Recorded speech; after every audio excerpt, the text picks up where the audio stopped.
hour. I have an hour. Oh, okay. One of my buddies says, I won't make sure we don't leave you. I was like, okay.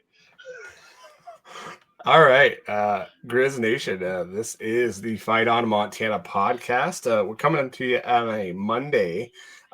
We had busy things happening, but Luke is at an airport in Minneapolis. And MSP, baby. MSP. There we go. So we might not be as extravagant word-wise. For people on YouTube, here you go. Look at this. There we go. There we go. So let's just get into it because we've probably got an hour and probably not as long as we've been going, but I'm gonna skip kind of the Griz rundown with other sports and let's just get into kind of the game. So Sacred Heart, absolutely. Not as totally different than what we were expecting. Oh yeah. A little bit closer. And the weird thing was, it's like first quarter, we're way ahead. Yeah. Like 3 scores. Yeah. So I'm like, oh, this is over. And then, it got close for a little bit. It did. It started out really well. We had talked on the previous podcast. We wanted to play a whole game, start fast. It was fast, 22-0 in the first quarter. We definitely got the quick start like we wanted. Exactly. And the first half, 29-7, we going into it, you're like, oh man, we're going to get some of these younger guys in. And I think we still did a little bit on the offensive line a little bit. But we got people in, but not like we thought. That's not like what we thought. Yeah. 43-21, still a 22-point win. But if you watch that game, it was a whole lot closer in that fourth quarter, 29-21. It almost felt like the coaches went, "What the heck are you guys doing? Well, go win this thing." Exactly. And did you that third quarter? So you're going to look at this. If you didn't watch the game, I listened to the game as I was going to Denver for a Taekwondo tournament, and then I also watched it when I got home last night. But definitely, it didn't seem like we're doing bad. There was a couple things in the third quarter that were out of our control. I think the time of possession really killed us on their drives. It never felt like we were going to lose. It's just like, what the hell's going on here, guys? Come on now. Exactly. We let them back in it for a minute. Oh yeah, definitely did. There was never that put your head on their neck and finish it, right? So, but if you look at the stats here, guys, 23 first downs to 19. We had 135 net rushing yards. They had 126. Going down, 349 passing for 214.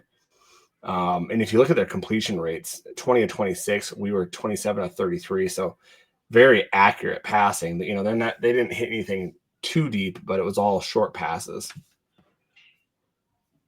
Total offense, 484 for us, 340 for them.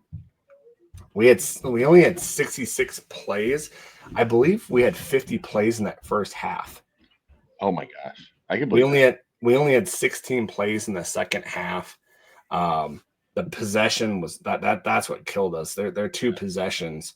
And then going down where we had it at 4th and 1 and didn't get that first down killed us. And I think that would have been the backbreaker for them, because I think that was 29-14. If we would have scored, that would have been 36-14. Yeah. It would have been a backbreaker for them. So didn't get that done. What was their total rushing yards? It was 126. Well, at least he didn't get 243 against us, right? Exactly. He was a very, very good back. It was just so hard to get him down. So we only punted it once. Right. That's crazy. One punt. That's where, like, with one punt, you feel like it would be even a bigger score. I mean, we did beat it by like double, but still, it was like it just got way too close for a little bit there in the third. Yep. with sacks, we did get some pressure on them and late in the game, but this possession of time doesn't tell it justice. 33-39 for Sacred Heart, 26-21 for us. I don't think, I wish we could get a breakdown of it in the second half, because I don't think we went over 10 minutes in that second half. Yeah. Well, and like even in the first half, when you're scoring so quick, Yeah. you're not holding the ball for that long. Yep.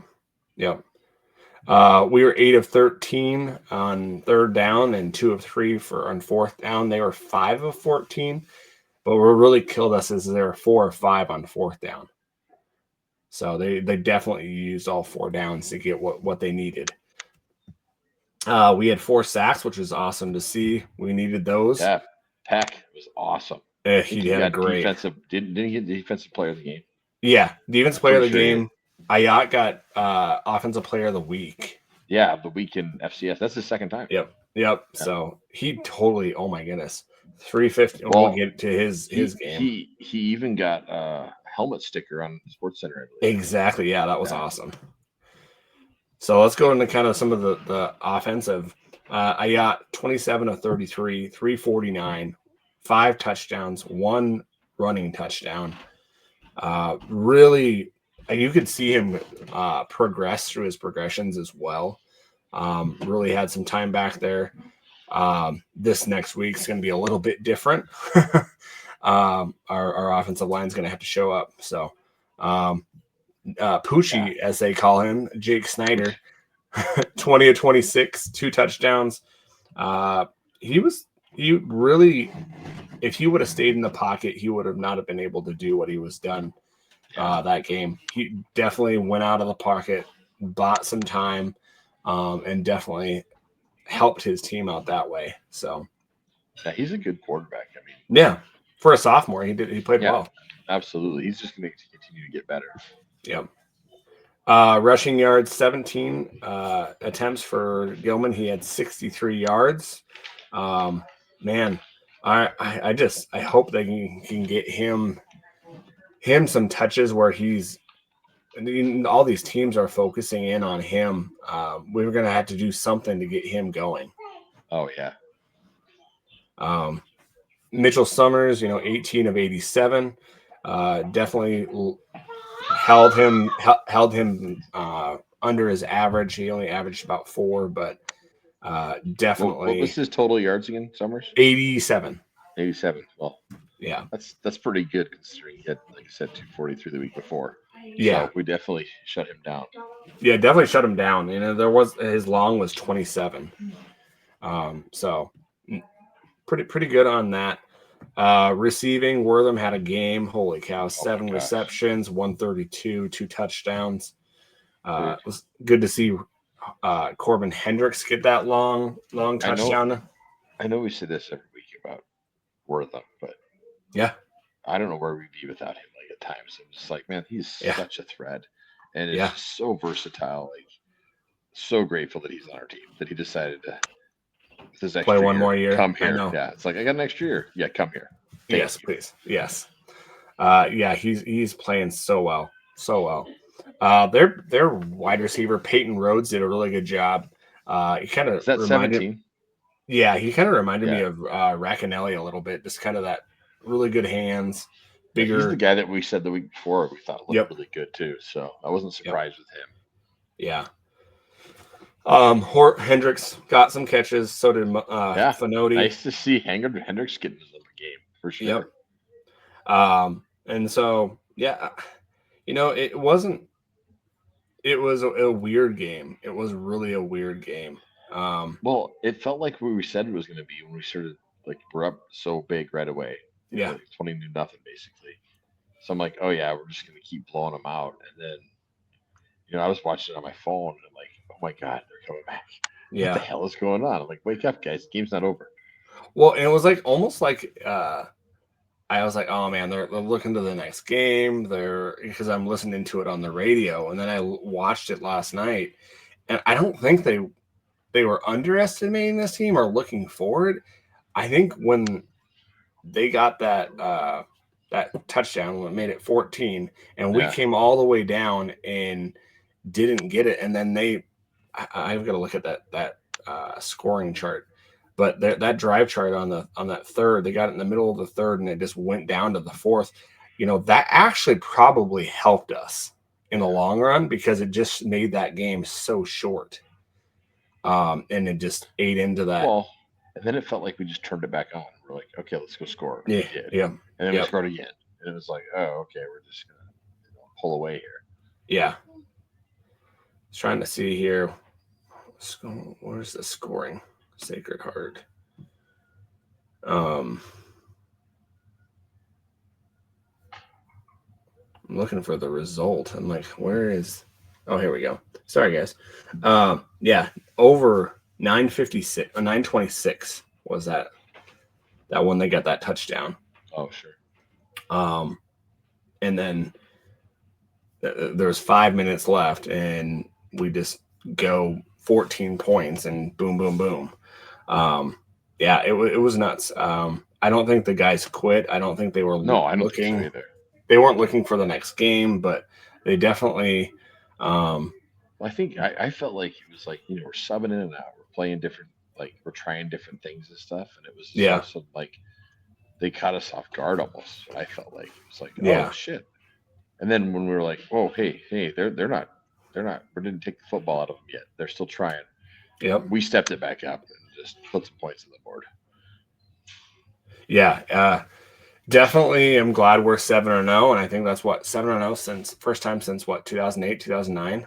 Yeah, I think so. I think you're right. So it's been a while. It's what we wanted. It's all that matters, right? Exactly. Any last thoughts? I know Sacred Heart was kind of a weird one.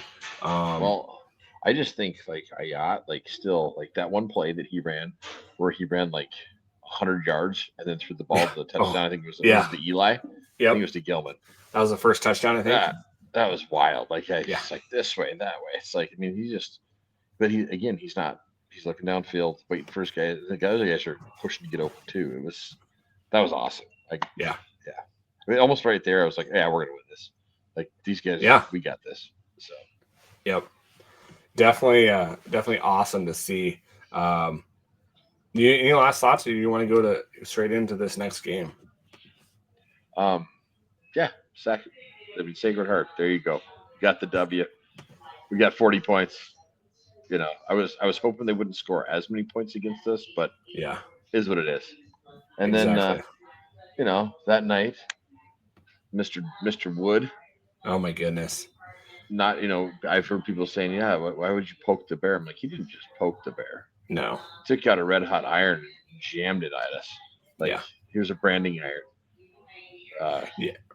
Yeah. I know there's people that thought he was kind of a good guy. I can't stand the guy. Like, no.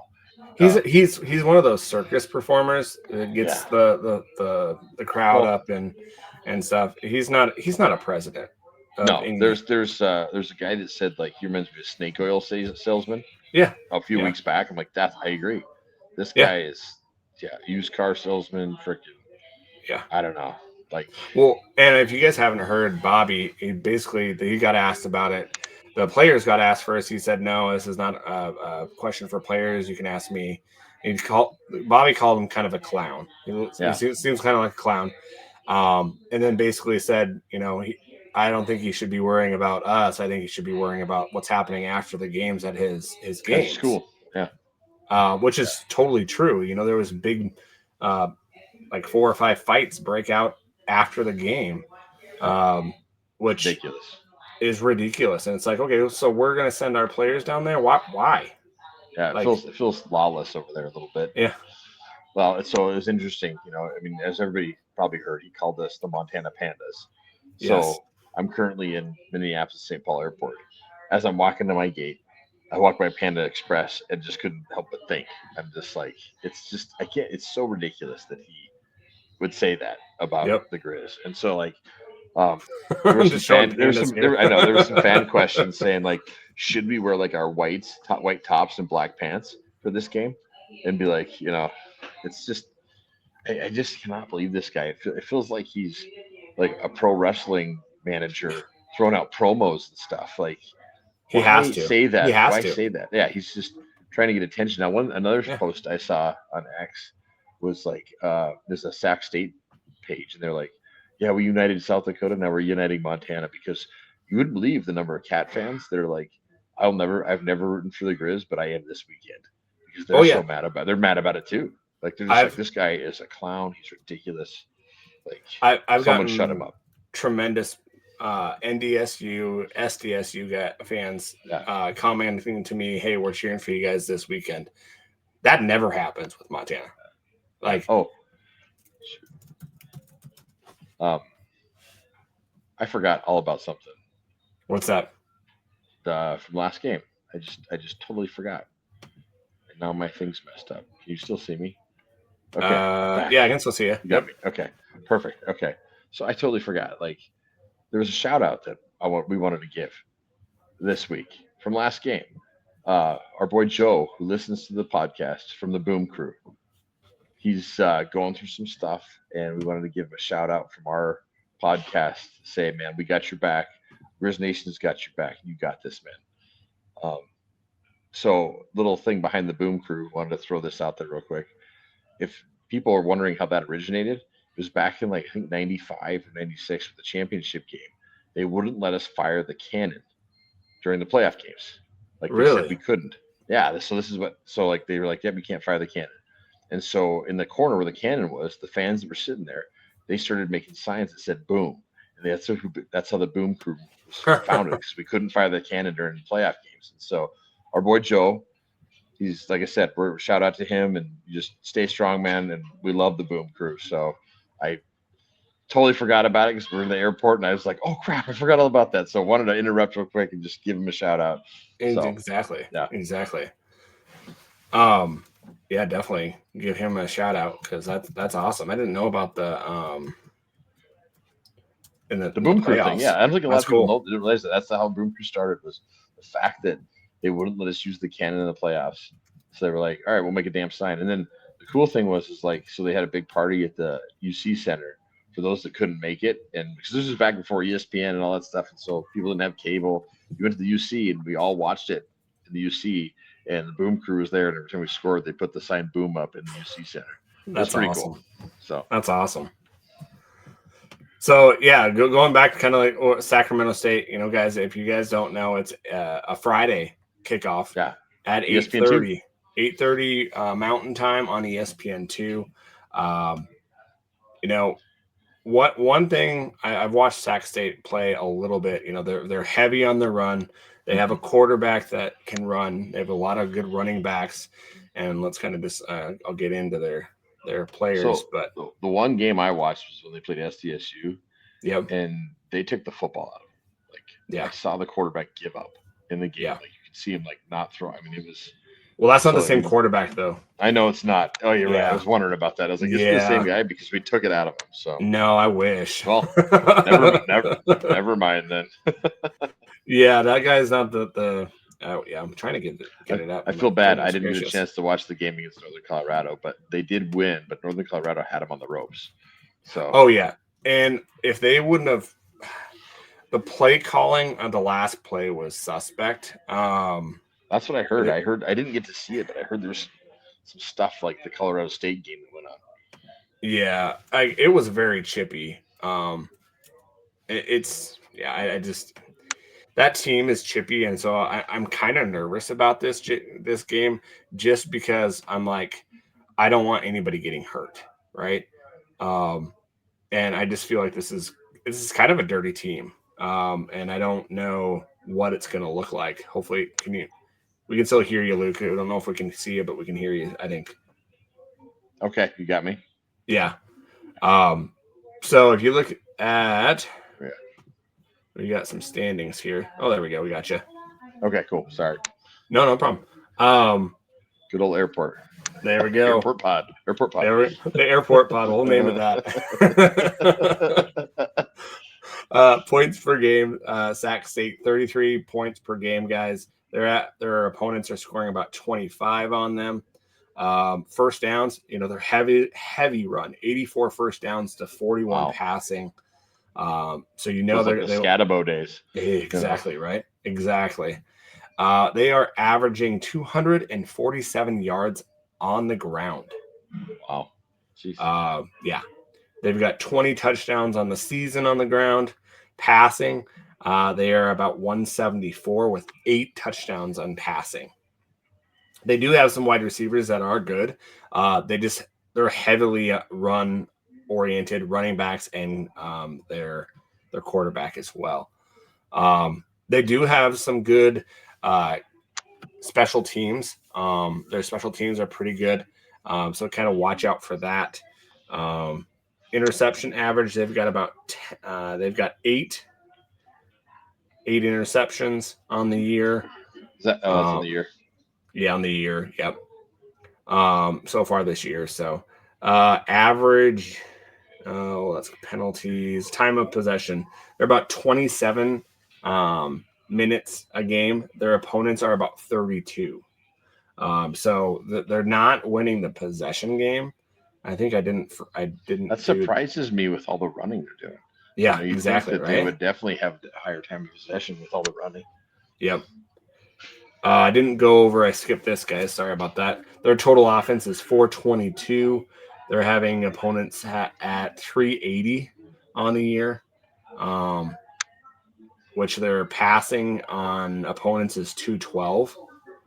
So they're allowing more passing than they are running.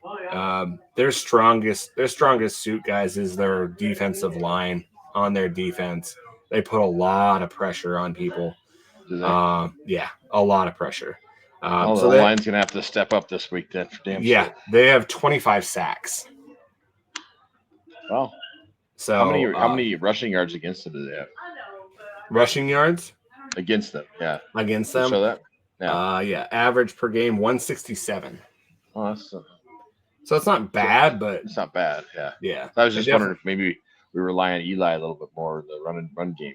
Yeah. Well, and I think since they get so much pressure, doing some delayed handoffs or definitely doing some screens to Eli. Screens, delayed handoffs, or even like QB draw. They're not going to be expecting that because I got to run that often. So exactly, and definitely I see like Rocker getting a lot of screens too, and Eli. I just hope that we've already had one quarterback get knocked out at Sac State. I hope Ayat slides. Oh, jeez, I didn't even think about that. Yeah, slide because they're going to be playing chippy. Like they are. We know this is their damn Super Bowl. Yep. Like they even said that they're some of the posts and stuff we're seeing. They're like, we got to beat these guys. This will make our season. And then like, I still don't understand what this damn president is doing. So so there's money involved. From what I've heard is there's money linked to moving up to an FBS conference. Sure. Yeah. And so he's going to do whatever. And I bet you he gets part of that. I'm assuming, why would he work so hard for his athletic department? Well, I'm sure he gets some of that money. I guess that would make sense. He's throwing out these nasty promos and stuff, hoping that they get more eyes on ESPN2 watching it because you're like, man, the Griz got to be fired up. He's calling them panda bears. Yeah. I mean, like you said, it's like, I think you told me this week, like Bobby should have a panda bear, like on the sidelines. So after the game, you can go hand him that or a piece of bamboo or something. A piece of bamboo. Yeah, exactly. Yeah. I just, and even when you get Craig Haley, who is not a big fan. He likes us this Montana, week. But he even said it was very unbecoming of a president to do that. Yeah. If you even see the video, the guy was like shocked that he said something. Yeah, the commentator guy was just like, "What did you just say?" Like, yeah, it's so just unbelievable. He would say something like this. It doesn't seem like a president of university. It sounds like some backup coach or something. Yeah, it exactly does. Their third down conversion is about 39%, so not great at third down, but they are going pretty well at 11 of 19, 57% on fourth down, guys. They've had 11 fumbles. They've only lost 3 of them. 25 sacks, which is really good. Very good. They're definitely getting to the quarterback. That's for damn sure. So you have to watch that. Red zone attempts, they're 21 of 23 with 14 of those being touchdowns. If you look at their opponents, they're 22 of 28 with 15. It's you look at this team and you're like, they've got a lot of talent. They do. They went out into the portal and they got a lot of talent. Yeah, they're just not a team though. They're not a team. They're not cohesive. They're just it's a bunch of individuals. Is what it feels like to me. Yep. That's what I saw. I mean, the one game I did watch fully was that SDSU game. Yep. And it totally felt like a bunch of individuals. Yeah. Like so you can they're break just not coming together. No, and you can break the will of this team pretty easily. Yeah, I think you look at the passing yards for their quarterback is Cardell Williams. They started off with Jaden Rashada, but their main guy that they've been going with is Cardell Williams. He's 57 of 100, so 57% on the year with 893 yards. This is the huge one. He's got 6 touchdowns and 4 interceptions. His long is 75. He's more of a rushing guy. If you look at another rushing quarterback, huh? Exactly. How about that? Yeah, we've had a lot of rushing quarterbacks this year. I mean, everybody but Cook, basically. Yeah, exactly. Their leading rusher is Rodney Hammond Jr. He's got 89 attempts with 503 yards. Their other guy is Damian Henderson. He's got 57 attempts for 398, and then their quarterback has 51 attempts for 283. And he's got seven rushing touchdowns. And so he's gonna act like he's gonna be passing the ball. He's not gonna be passing the ball. He's gonna be running the ball. Yeah. But they're receiving. Let's see. Ernest Campbell. Definitely a guy to watch, guys. What number is he? 13. 13. Okay. He is a redshirt freshman. Not overly big, but he is pretty quick. Let's see here. Maybe I'm talking about the wrong guy, but maybe not. Here we go. Yeah, yards. So against Nevada, he had 89 rushing yards. They played Mercyhurst and he had 78. Central Arkansas, he had 61. Cal Poly had 91. And then kind of 17 and 39 against Northern Colorado. He has the ability to break the top off of defense just because how fast he is. He's not overly big. He's 5'9", 145. So he's similar quick. to the guy, the running back we saw last week against Sacred Heart at 5'7", 155. This guy's just a little bit taller, but a little skinnier. Yep. Their second leading receiver is Jordan Anderson, another redshirt freshman. He's 5'11", 172. Goodness gracious. Had 98 yards against Central Arkansas. But yeah, he and the other guy, Ernest Campbell, definitely the guys to watch. That's how they try to break you. They've got long passes. That Ernest Campbell has a 75-yard touchdown, and then that Anderson has a 52-yard touchdown. So big plays. That's what we're looking for. Big plays. Yep. Yeah. Big plays on the exactly. Their special teams. Let's do returns here. Like they said, the punt, they have Jackson Frizikis. He's got 4 for 34 yards. He's got an 8 average. Kickoff returns, they've got Rodney Hammond there, and sometimes they'll put Ernest Campbell in there sometimes. That Rodney Hammond is averaging about 31 yards on kickoffs. Oh, wow. He has returned one for a 99-yard touchdown. Oh, wow. So he has that ability. Yeah, I mean, we've been saying this all season. Like, we got to play a good game here. Yeah, exactly. And it's weird playing, like, similar to Idaho State. Yep. Sac State's one of those weird places. Like, their locker rooms suck.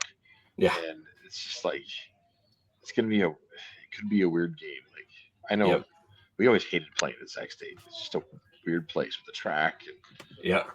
But now, with all the president said, there's extra motivation. Like, there's definitely no like overlooking. There's just like, we're gonna go down to Pam State here and take care of business. Is what I'm hoping for. Sac State. I'm gonna call them Sac State now. Well, you know why I call them Pam State, right? So no, we were playing. Oh, you don't? Oh, No. wow. Okay. Well, here's a little secret.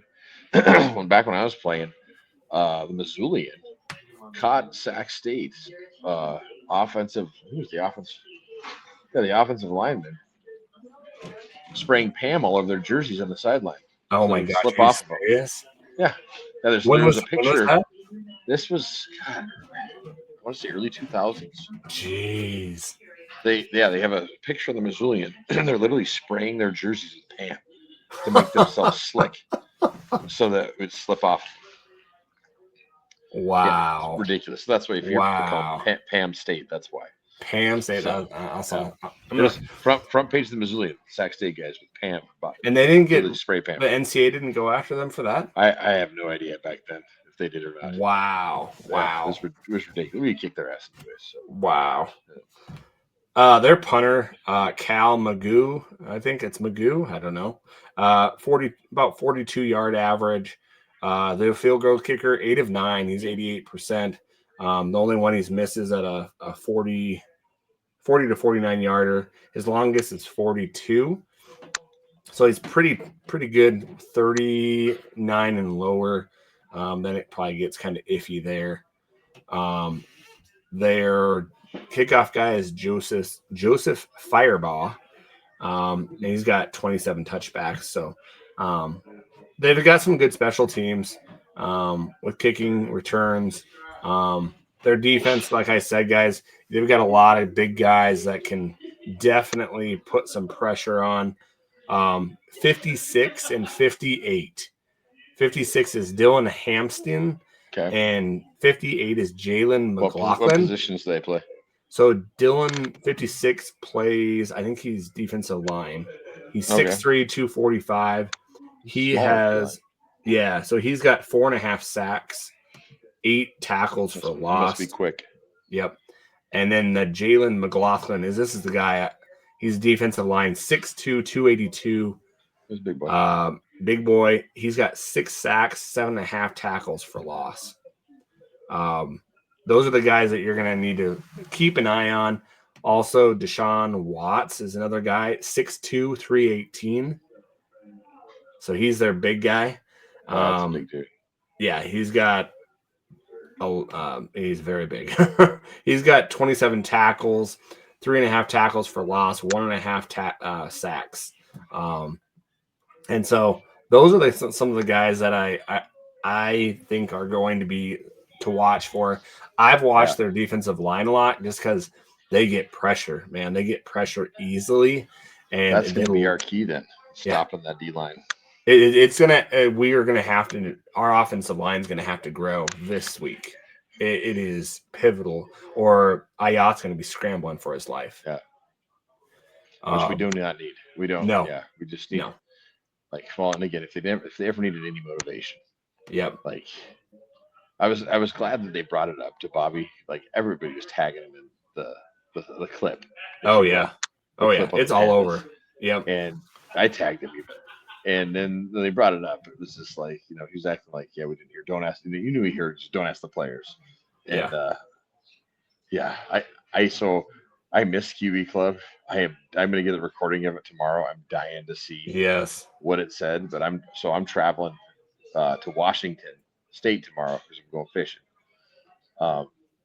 So quick shout out if anybody is going to be in Clarkston, which is by Lewiston, and wants to watch the game with me and my dad and my brother, we'll be at Roosters on Friday night to watch the game. So come join us. Come say hi. So one guy to look at the back end is their safety. I'm going to say his name wrong. Akua Koi. He's a junior, 5'10", 188. He's from Hilo, Hawaii. He's had 4 interceptions, and he's got 38 tackles, 1 tackle for loss. So he's their guy that is on the back end. So, but any last? Or you need to go, man. Sorry, no, they were announcing stuff, and I was like, "What is that? Ours?" no one's jumping up, so I was like, "I think I'm good still." So I'm so bad. I feel bad, man. No, man. So sorry to all of our listeners. I'm like, I'm doing my best here at the airport. So hey, we appreciate it.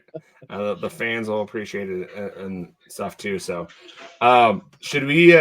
Any last thoughts on what we need to do for this week for well, beating so this? here's the thing we got to watch out for, in my opinion, is don't play like over the top, Exactly. like don't let your emotions get to you because they're gonna be goading us to try to get Yep. people to you know, do stuff. Like for instance, last week we didn't talk about the Sacred Heart, but I thought Wing was gonna get kicked out of the game. Oh yeah. And then they called it off, and I was like, thank God they did. And so Yeah. with targeting and just other things like that, we got to watch ourselves because Yep. it can easily they're going to be trying to get us to do that stuff. And we don't want to. No. So like the best thing to do is play smart and kick the shit out of them. Exactly. So that's exactly. Like let the pads do the talking, but legally. Exactly. Well, you want to go into the what we missed real quick? Sure. So we're supposed to pick. You know how it goes every week. There's something that slips through the cracks. Maybe it's a key play. Yeah. Maybe it's a standout performance, or even a stat that didn't get enough love. So let's dive into it and let's hit what we missed. Did I lose the audio or something?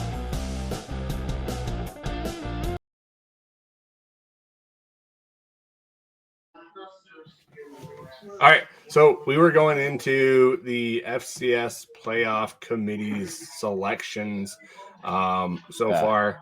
That, I think we can talk about it and kind of put things to rest, guys. My thoughts, it sucks to see Montana down in number 5.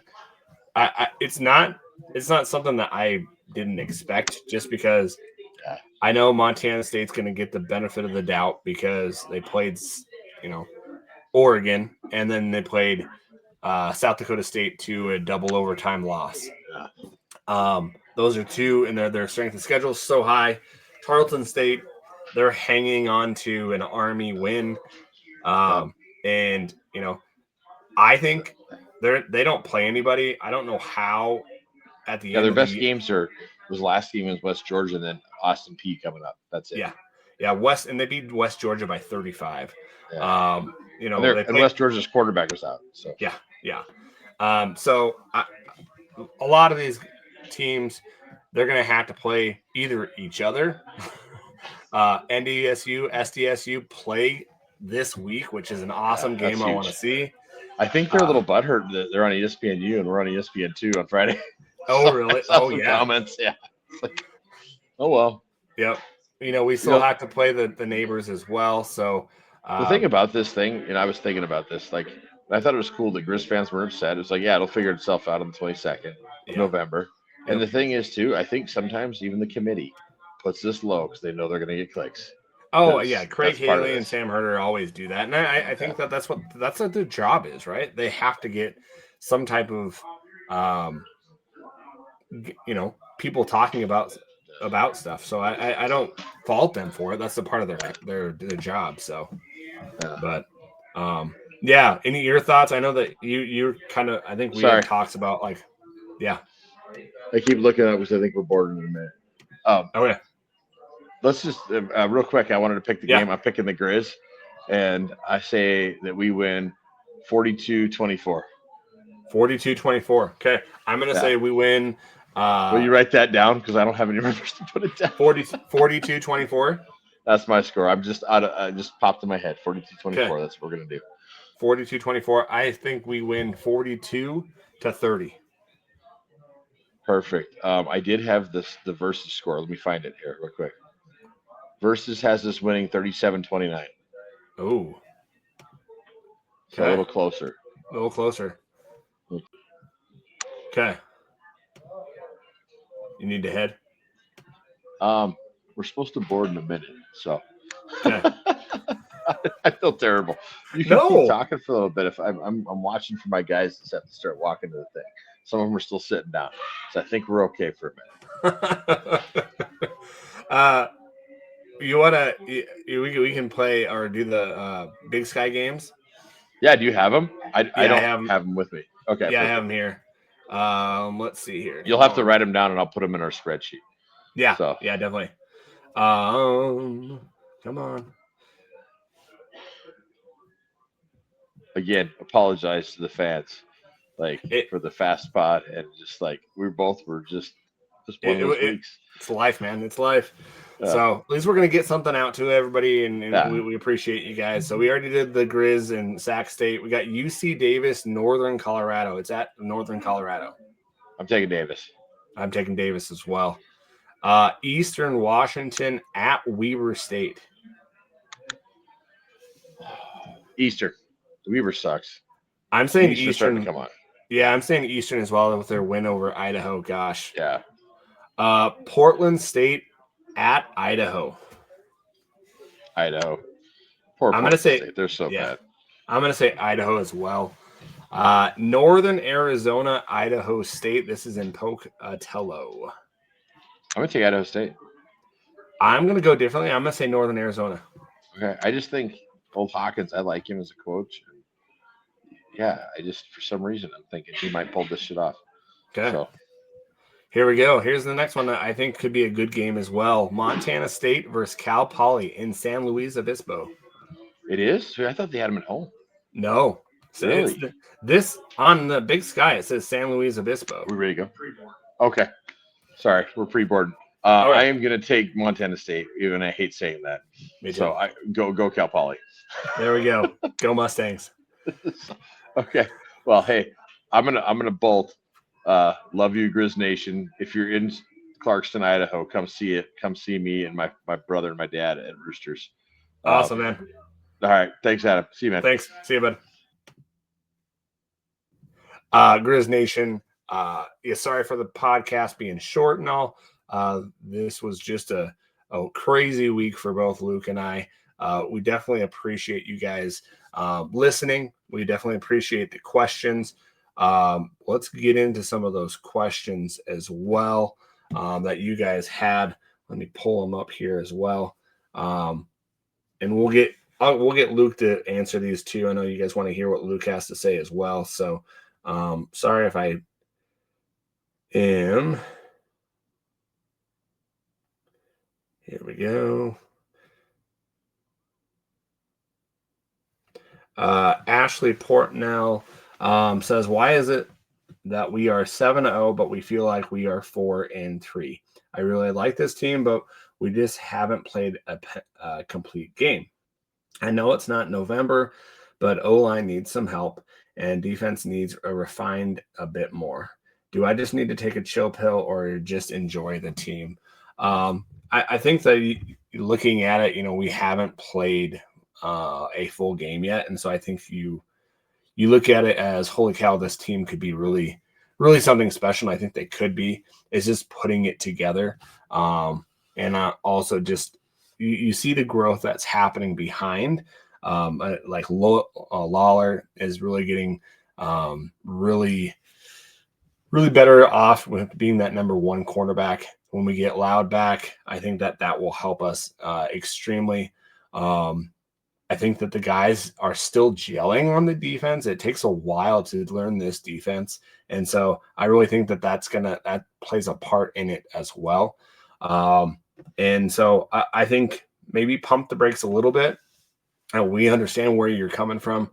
But I think this is a team that we could really enjoy. And 7-0 is still 7-0. It's hard to win. And we're still winning those games. So definitely have some great times here in the future and think that we could go a long ways. So thank you for your question. So let's see here. Sorry, guys. I'm trying to go through here and answer some of these questions for you.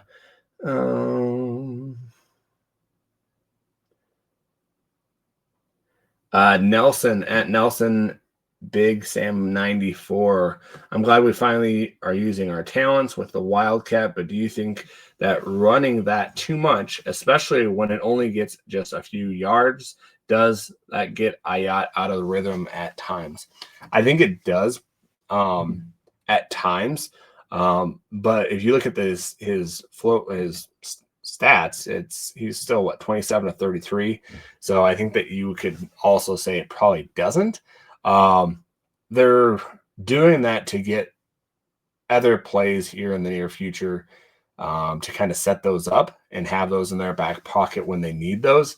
But also it gives us another running attack, and especially with them locking in on Gilman, it does give us a couple yards where it might help us on third down when we have a better open playbook as well. So he had a second question here.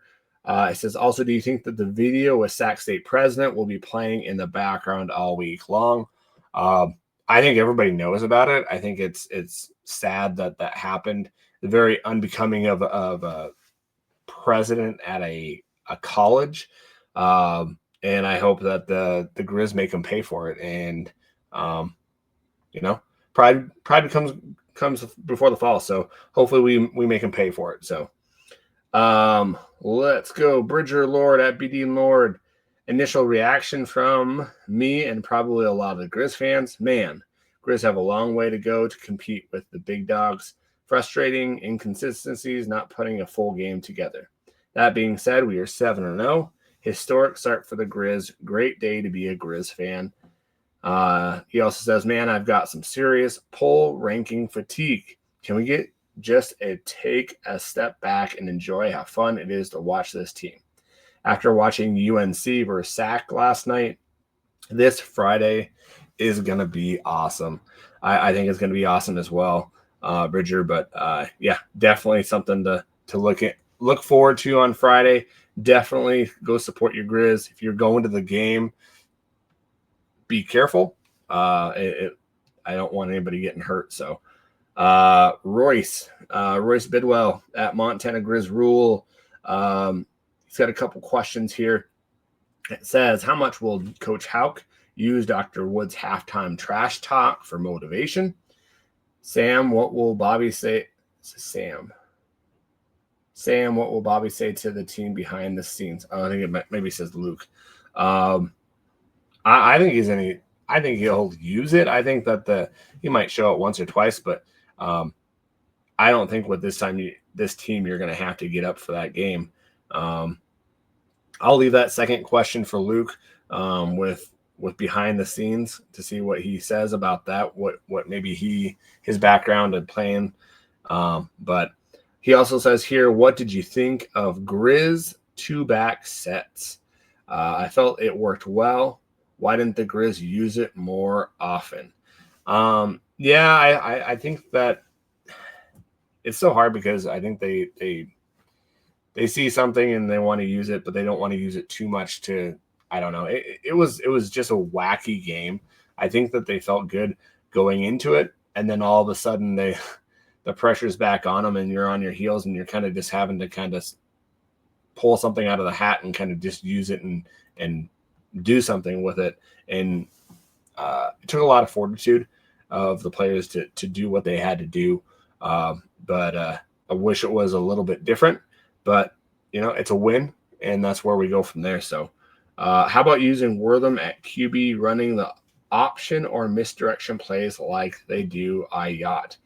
I think that's something that they have in their back pocket. I think that with Sac State, they're going to have some type of running where they take advantage of the over pursuit of Sac State. I think some delayed handoffs, some screens could do this team well. They are pretty fast. And so I don't know if you're waiting for long plays being stretched on the outside, it might not be beneficial. But maybe some delayed handoffs, some screens might help. And then also if you can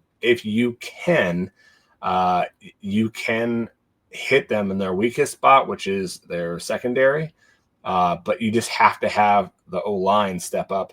And I'm kind of a little bit leery about that. Our line is going to have to show up this week, and definitely that rushing attack for their defense with 25 sacks this year is going to try to make Ayat's night a living hell. And so definitely something to look out for. Jay Wood, the Jay Wood 17. True Frost, Brady Beaner looked solid at corner. That kid can play ball and will be hard to keep off the field. He's really, stepped up in the absence of Loud. I think Gentry is hurt.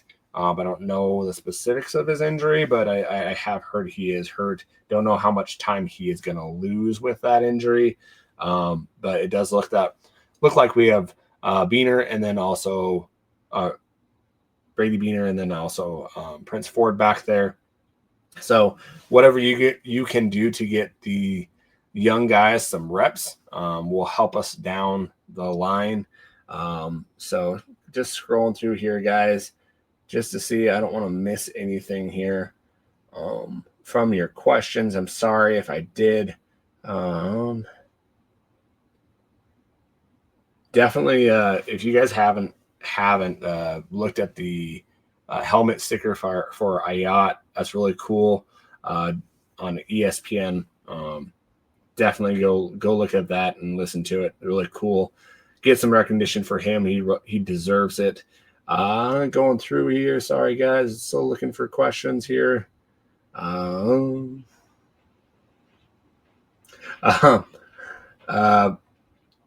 one. R3AP3 or DOG says, I missed it, but nothing else matters besides the humiliation of Sac State this week. Can we get Monty in a panda costume for Halloween? He gives his prediction 49-21 Griz. I think they've got to do something. This is something to kind of just rub it in their face a little bit. I think that we've got to respond, though, too. We can't do something like that and not respond and get beat. I think this is going to be our toughest game throughout this year coming to the game, a road game. Hopefully we can play up to the opponent and not play down, as I know that this year we've tended to kind of do that, and we've got to, right from the start, we've got to hit this team and hit them hard and get up big so that we get their will away. And so I think Luke and I have talked about it, that this team doesn't look like a team. It looks like a bunch of individuals. If you get their will and you kind of get it away, it's going to be hard for this team to kind of recover. So definitely look at that. But definitely something to look at. Robert Martin, he says, Sac State, 25 sacks, the second largest average per game in the FCS. Griz line isn't good. What do you think? Yeah, it's something definitely that is probably one of our weakest areas is we haven't had that growth in the O-line that we need to see this year. I definitely think we need to see it this game, or it's going to be a hard game to win. So we definitely we've got to do something, and this is going to be something that I'm going to be looking at, the lines, especially our offensive line versus their defensive line. We've also got to stop the run. They're going to be leaning on that. Stop the run, stop the big plays down the field when they pass it, because they're going to try to test us, but we're going to have to stop the run. I expect to kind of see more four-man fronts with pulling our linebacker down. Hopefully we have Solo back this game at the linebacker position, because I think he could really help that. And so, yeah, something to look at. But guys, that's all our questions that we had. If I forgot one or didn't see one, I'm sorry. Definitely let us know. We'll get it on the next pod. We can't thank you guys enough for listening. I know it was kind of a quick one this week, but we're grateful for you guys listening, grateful for you guys interacting with us, and we can't wait for this Friday. And like always, go Griz.